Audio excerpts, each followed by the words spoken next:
이정우가 2025 시즌 46번째 경기에 3번 타자 중견수로 선발 출전하게 되었습니다. 상대는 애틀레틱과는 3연전 중이 마지막 경기입니다. 샌프란시스코는 애틀레틱을 만나면서 연패를 탈출했고 2연승까지 거두면서 최근 10경기를 5할 승률로 맞춰놨고 1위 다저스와 2경기 차까지 좁혀놨습니다.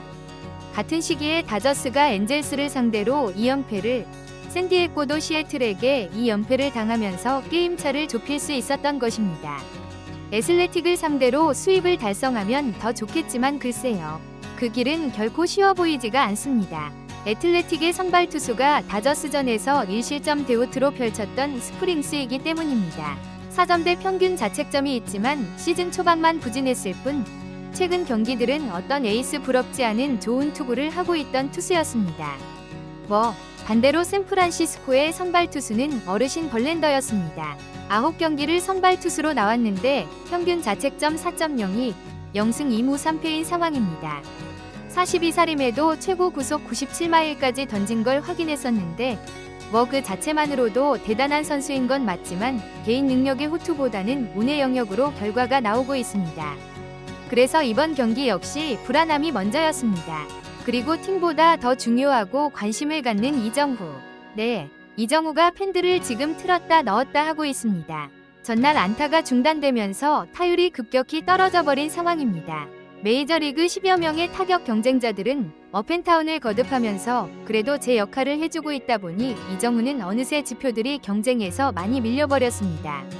상상하기도 싫지만 오늘 경기까지 무안타라면 이정후는 2할 7푼대까지 떨어지게 됩니다. 이 가장 큰 문제는 약 20일 동안 볼넷을 하나도 얻지 못하고 있다는 것입니다. 안타를 50개 이상 친 선수들 중에는 단연 꼴찌입니다. 전날 세베리노에게는 삼진도 있었죠. 현재 타율은 2할 8푼 1. 팬들이 기대하는 만큼의 성적은 분명 아닙니다. 거기다 라모스라는 선수가 5월에 미친 활약을 하면서 이미 이정후의 기록들을 넘어버려서 올스타에 뽑히는 것도 불안한 상황이 되었습니다. 그럼 이정후가 이대로 끝이냐? 근데 KBO 시절에도 부진했던 달이 있었습니다. 그럼에도 어느새 극복을 하고 본인의 기량을 유감없이 발휘하곤 했었죠. 이정후는 1회 초 원아웃 주자 없는 상황에서 타석에 올랐습니다. 1회 라모스가 초구에 홈런을 쳐버리면서 깜짝 놀라게 했죠. 이정후는 초구 바깥쪽으로 빠진 슬라이더를 그냥 지켜봤고 2구째에 또 슬라이더를 낮게 던진 걸 건드려 버리면서 3루 쪽 흐르는 땅볼로 아웃이 되고 말았습니다.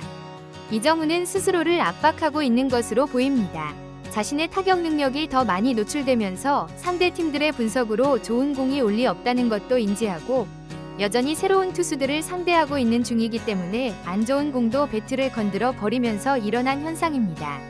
이 경기는 전날 0대0으로 9회까지 가더니 10회에 끝내기 볼넷으로 승리한 것과 맞먹는 지루한 경기 연속이었습니다. 샌프란시스코는 6회까지 이때 홈런 친 라모스의 안타 외에는 안타를 하나도 치지 못하고 있었습니다. 새벽 5시에 하품 나오는 경기였죠. 보통 이렇게 점수가 안 나면서도 명경기라고 할 때는 명품 투수전이 됐을 때인데 정우야 진짜 야구 진짜 어렵다. 이정후는 5회에 주자 없는 상황에서 타석에 올랐습니다. 초구와 2구 모두 볼이 되면서 이정후는 잘 골라냈고 20경기 만에 볼넷이 나오는 건가 싶었습니다.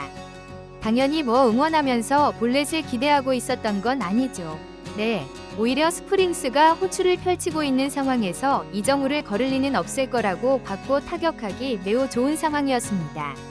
실제로 스프링스는 91마일 패스트볼을 가운데로 던졌는데 이정후답지 않게 그냥 지켜만 봤습니다. 기다린 걸까요? 그런데 그 다음 4구째 비슷한 공에도 이정후는 지켜만 봤습니다. 확실히 이정후의 타격 컨디션이 좋은 건 아닌 것 같죠? 작년에도 그렇고 5월은 이정후에게 잊고 싶은 달이 될 것 같습니다. 스프링스는 이정후를 잃고 5구째에도 같은 공을 그대로 던졌고 이정후는 놓치지 않고 받아쳤는데 아쉽게도 타구 방향이 이루수에게 걸리면서 안타를 기록하지 못했습니다. 4회부터 벌랜더가 제구 불안으로 위기가 있었다고 했는데 결국 4회에 4실점을 하면서 5회에는 마운드에 오르지 못했습니다. 라모스가 조금만 도와줬다면 버텨볼 수 있었는데 이제 경기째 무승. 진짜 이런 경우는 처음 보는 것 같습니다. 6회까지 1대2로 뒤지고 있는 샌프란시스코. 아직 경기는 끝나지 않았지만 그래도 위안이 되는 건 다저스가 3연패에 빠질 위기로 에인절스에게 0대4로 밀리고 있었고 샌디에고도 시애틀에게 뒤지고 있었습니다. 근데 솔직히 이정우가 이렇게 무안타로 이어지면서 샌프란시스코가 이긴다는 것도 그리 좋을 것 같진 않네요. 네, 그런 흐름은 그대로 이어지고 있었습니다. 이정우가 7회 말 주자 없는 원아웃 상황에서 타석에 올랐습니다. 이때까지도 팀은 1안타였습니다. 이정우가 좌투수를 상대로 메이저리그 타격 2위였고 같은 투수를 세 번째 상대했을 때 타율도 급격하게 올라가는 만큼 하니 진짜 무조건 다시 2할 8푼대로 올려야 했죠. 이정우는 초구 스위퍼를 제대로 걷어 올렸는데 파울 홈런이 되었습니다. 이정우가 딱 원하는 공이었다고 봐도 되죠. 네, 두 번째는 슬라이더를 선택했지만 볼이 되면서 잘 골라냈습니다. 그리고 이번에도 패스트볼이 예상이 되는 타이밍이죠. 사실 스프링스의 패스트볼은 92마일 정도였기 때문에 이정우가 못 칠 이유가 없는데 스프링스의 패스트볼에 계속 당하고 있었습니다. 이번에도 3구째 패스트볼을 욕심내지 않고 잘 받아쳤는데 시프트에 걸리면서 이루수가 2루 베이스 쪽에서 기다리고 있는 그대로 타고 가면서 안타가 지워져 버리고 말았지 1대1. 팀도 패배하고 이정우도 무안타로 끝날 상황이었습니다. 새벽 5시청이 허탈하게 될 상황이었습니다. 애슬레팅은 최고의 마무리 투수가 버티고 있기 때문에 감독의 결정에 따라서 무리한 결정을 할 수도 있으니까요. 네, 다행히 엑셀레틱은 마무리 투수를 올리진 않고 불펜 투수를 올렸습니다. 샌프란시스코도 선두 타자를 교체를 했습니다. 좌타자 웨이드 주니어를 출전시켰습니다. 이 선수는 본래 공을 매우 잘 보는 타자이기 때문에 그래도 선두 타자로서 걸어나가기만 해줘도 성공이었습니다. 그런데 웨이드 주니어가 사고를 쳐버립니다. 1할 타율의 선수가 6구제에 제대로 받아치면서 노아웃 상황에서 3루타를 쳐버린 겁니다. 이러면 최소한 동점될 확률이 매우 높아지죠. 거기다 또 대타를 내보냈는데 베일리가 중전 안타를 치면서 가볍게 동점을 만들었고 라모스의 역전 안타까지 터지면서 8회 1이닝 만에 대역전극을 완성해버렸습니다.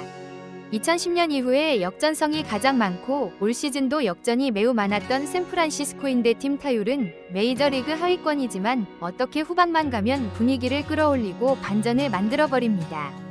8회에 3대2로 역전한 상황에서 이정우가 투아웃 주자 1루 상황에서 네 번째 타석에 오를 수 있었습니다. 플로레스가 볼넷으로 출루하고 이정우를 상대할 때 애슬레티 감독은 투수를 교체했습니다.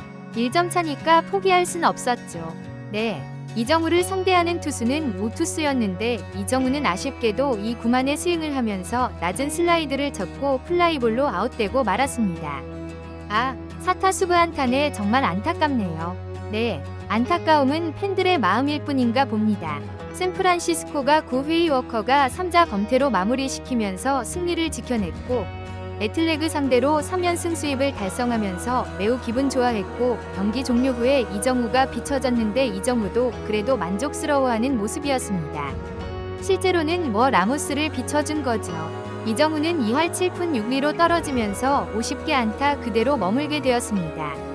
여전히 다저스와 샌디에고가 패배 직전이기 때문에 이제 1위와 거의 차이도 나지 않습니다. 다음 캔자스시티와의 3연전에서도 팀도 아니 이정우도 살아나길 끝까지 응원하겠습니다. 시청해주셔서 정말 감사드립니다.